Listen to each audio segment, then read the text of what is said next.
Okay guys, pag-ibig ito ng mga Capricorn. Okay, Capricorn, tingnan natin lang yung pag-ibig. Tingnan natin lang yung pag-ibig, Capricorn. Silipin natin lang yung pag-ibig, guys. Ano na nga ba nangyayari sa pag-ibig ng mga Capricorn kung kayo'y umiibig o iibig pa lang? I'm not okay. Hindi ako okay sa pag-ibig na to. Okay, Capricorn, tingnan natin. Two of Cups, guys. May magkikita dito ang dalawang person, Capricorn. Maaring long term ito na naging kasama mo sa buhay. Maaring gusto nyo magkita o nag-usap na kayo na magkikita tayo. Parang mag-usap. Okay? Okay, guys. Capricorn. Ito ay isang nakarelasyon ninyo na hindi naging okay. Parang natapos agad. Kasi hindi maganda ang foundation ng inyong samahan. Hindi maganda, hindi matatag. Kumbaga, immature pa ang ilan sa inyo dati sa pag-ibig na to. At nakita nyo ang Page of Cups. May humihingi ulit ng second chance, Capricorn. But, maaaring may twist. Maaring humihingi ng second chance ang tao na to.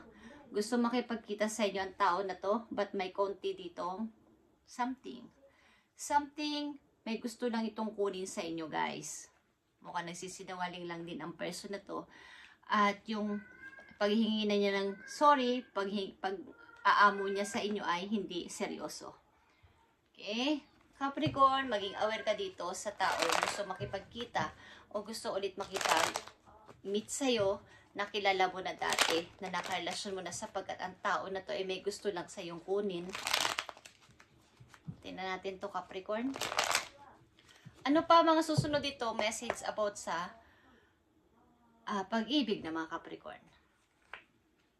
Gusto niya makipagbati ulit.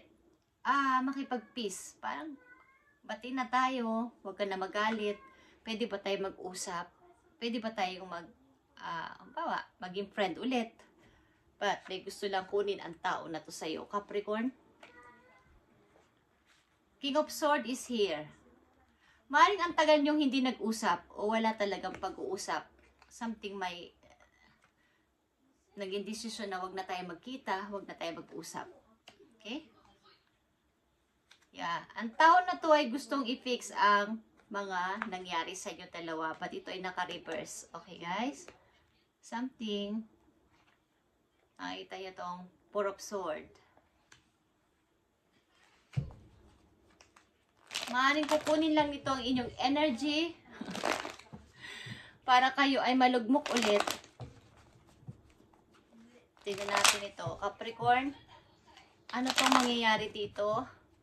Kayo mag-ingat sa pakikipag-usap ulit sa tao na to. Kung gusto sa inyo makipag-usap muli. Ito man ay karelasyon o kaibigan. But nakikita ko dito ito ay karelasyon. Okay? Nakita niyo yung 5 of Wands. Gusto niyo itong i-fix something. Kaya lang ay may konting complex.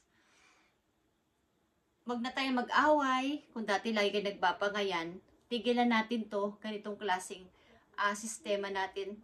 Okay? May magbabago na ako. Yeah, nakita niyo ang 4 of Wands.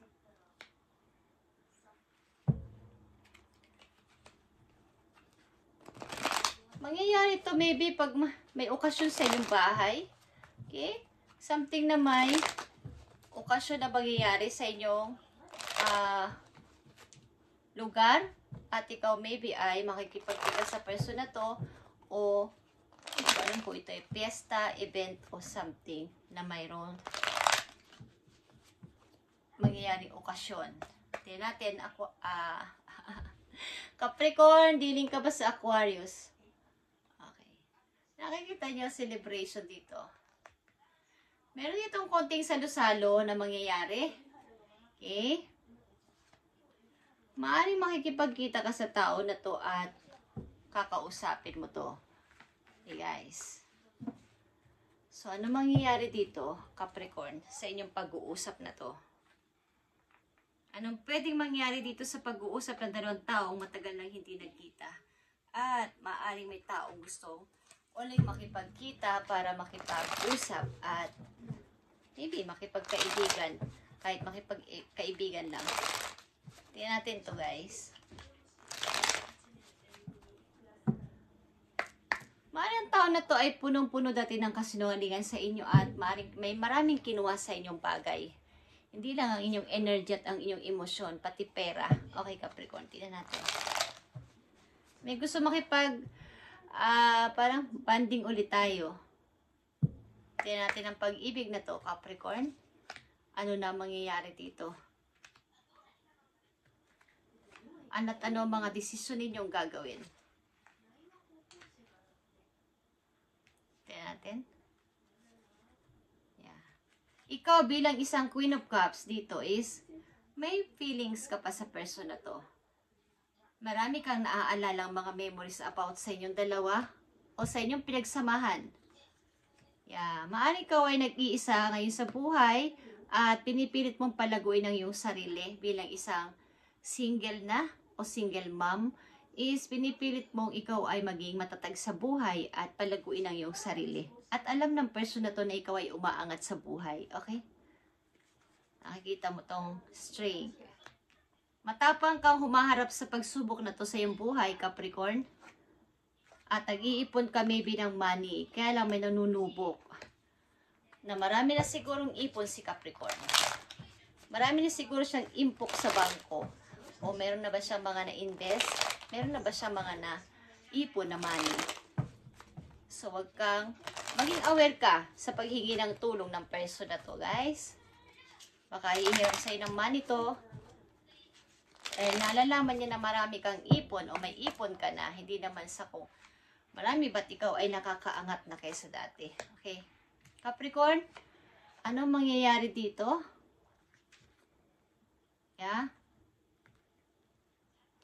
Andito yung pag-uumpisa mo sa work, kahit anong work siguro na ipinapasok mo para sa iyong pag-unlad sa buhay talaga. Kahit anong klaseng trabaho ay gusto mong pasimulan, kahit ito ay sa umpisa maliit lang ang sweldo, maliit lang ang hindi naman kataasan ang sweldo is, ikaw mismo yung, kumbaga, dahil sa tiyaga mo at sikap is ganito yung nangyari sa buhay mo. 8 of Wands is here. May gusto talaga sa'yo, sa kabila ng yung kabisihan, may gusto sa'yo mag-message, guys. Online. The High Priestess is here. Okay. Marami ka lang natutunan sa buhay. Maaari ito ay meron ka man naiipon o meron ka mang naiitapi o naiimpok ay malihim ka na ngayon sa iyong mga plano at hindi mo ito pinagsasasabi. Kung ano man ang iyong naiipon o nai-invest. Malamang sa malamang ay may natutunan ka sa iyong nakaraan. Okay, Capricorn, tingnan natin. 8 of Cups is here. Ang tao na to ang lumisan sa buhay mo. Ba't pinabayaan mo lang? Wala siyang narinig na masakit mula sa'yo. Wala siyang narinig na masakit na word mula sa'yo ng pag-alis niya. Or vice versa, okay? Nakita niyo ang Top Sword in reverse. Kumbaga, may mga tao man sa'yo lumalapit o nagpapagulo na yung isip ay alam mo naman sa kanila ang totoo na person. Kahit na may piring ka pa sa mata, alam mo na kung sino yung totoong nagpapakatotoo sa'yo. Ikaw ay may tao ngayon na babalansihan sa iyong isip. 2 person na pinagbabalabalansi is alam mo kung sino ang nagsasabi ng totoo kahit nakapiring ka pa. Kahit naka-fold pa yung mata mo, alam mo kung sino. Dahil sa pananalita, okay, sa style, at prinsipyo sa buhay, maaaring doon ka nakatingin. Tingnan natin ang message pa dito, Capricorn. 5 of Cups is here. At the Hangman. Okay, guys. Maaaring sa inyong kasalukuyan, kayo ay hanggang doon na lang. Namimiss nyo man ang mga memories, ang mga alaala ninyong dalawa ay, alam mo na, may natutunan ka sa nakaraan, para sa tao na to at hindi ka na basta-basta magtitiwala sa kanya. Maaring niloko kanya sa money, nagsinungaling ito or something na hindi naging honest sa'yo. So, meron ka na natutunan kung ano man ang plano mo is hindi mo tinatago. Sapagkat ang dami mong tiniis. Huwag iniwan ka ng tao na to kahit marami kang pagmamahal sa kanya. Wala sa pakialam ko nasaktan ka. Nanghihinayang ka man, but yun na yun. Kailangan ko na itong ipagpatuloy. Yung nasimulan ko ngayon. So, tingnan natin ang inyong nasa sa isip. Something na nasa isip ng mga Capricorn. This time, June 2, 2025. Ano ang inyong nasa isip?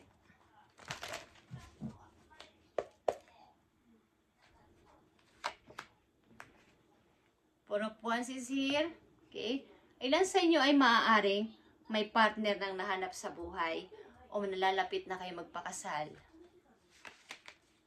Okay. Ace of Arrows. Bagong person ito.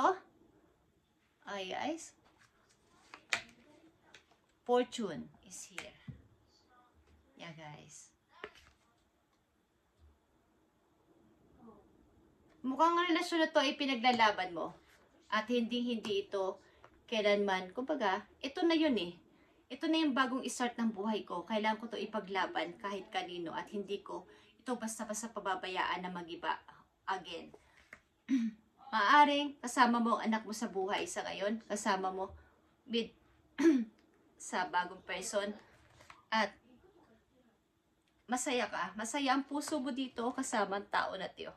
Nakita mo tong desire and love. Desire, love. Okay. At andito ang iyong energy. Capricorn ito. Okay? King of Coins ito. At sad to say, maari nga sa galing sa past, may magbabalik na tao sa buhay mo at susuyuin ka. Something na ito ay sinungaling, guys. At huwag mo na itong tanggapin kung gusto mo. Susuyuin ka ito, ihihingi lang sa'yo ng tulong again. Alam niya na umaangat ka na sa money. At may mga ipot ka na at umaasenso ka na kaysa sa dati. Okay? At lilinlangin ka na naman ng tao na to. Huwag mo nang payagan pa na malinlang ka ng person na to, Capricorn, sa susunod. Kung may bago ka ng tao ngayon na minamahal is, dyan ka mag-focus at pabayaan mo na siya sa buhay niya kung ano man ang kanyang naiisipan sa'yo. Mukha yung mga pagme-message naman niya ay hindi totoo. Pabiro-biro lang. Capricorn, last message for you. Payo sa'yo to ng yung mga guides.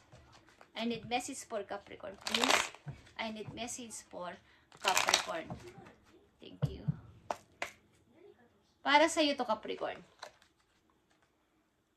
You need to ignore what everyone else is doing and achieving. Your life is about breaking your own limits and outgrowing yourself to live your best life. You are not in the competition, Capricorn, with anyone else. Plan outdo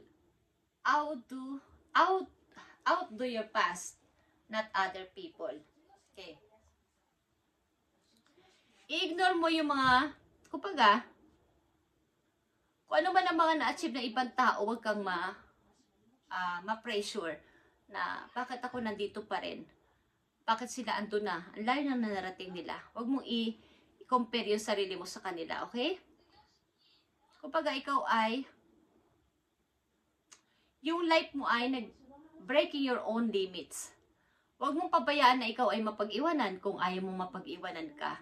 Kapag ikaw ay may gustong gawin, planuhin, o i-try something, kahit ano yan, is tanggalin mo yung limitasyon sa buhay mo, sa isip mo na, hanggang dito na lang ako. Kailangan mo mag-try, Capricorn. At yung pag-grow sa sarili, live your best life. Ano man ang kalagayan mo sa ngayon. You are not in the competition with anyone else. Wala ka sa competition na kailangan mong maging parang ma-pressure. Gawin mo kung ano yung best na alam mong tama para sa iyong sarili. Okay? Plan out to your past, not other people. Tanggalin mo na talaga tong past na to sa buhay mo. Okay? Capricorn. tanggalin mo na to ng 101%. Yung mga difficult na naranasan mo ngayon ay hindi naman ito pang forever. Release the thoughts and feelings that don't feel good. Yung mga nararamdaman mong hindi good, para sa alam mong hindi good ay tanggalin mo na sa iyong puso. Focus all your energy on love, happiness, your hopes and dreams. Doon ka mag-focus sa love, sa happiness mo at sa iyong dreams sa ngayon. Okay? Thank you and God bless Capricorn, at i-update natin to sa susunodang mga araw para sa inyo. At maybe nakahanap ka na ng o nahanap mo na yung true love, at doon ka mag-focus sa bago mong person at doon ka magiging masaya. Okay? Doon ka magiging masaya at mukhang mahal na mahal ka din ng tao na to. Silipin natin ang iyong pag-ibig, Capricorn. Make the effort. Kung ikaw ay, kumbaga, huwag ka na sumubok pa doon sa tapos na. You are called to move forward. Kino-called ka ng yung mga guides na mag-forward na, Capricorn. This love is worth taking risk. Huwag mo na itong, hindi ito sigurado. Yung past na to. Walang kasiguraduhan na at tapos na. Huwag ka na doong bumalik, umiyak at manghinayang. Thank you Capricorn and God bless sa inyo lahat guys.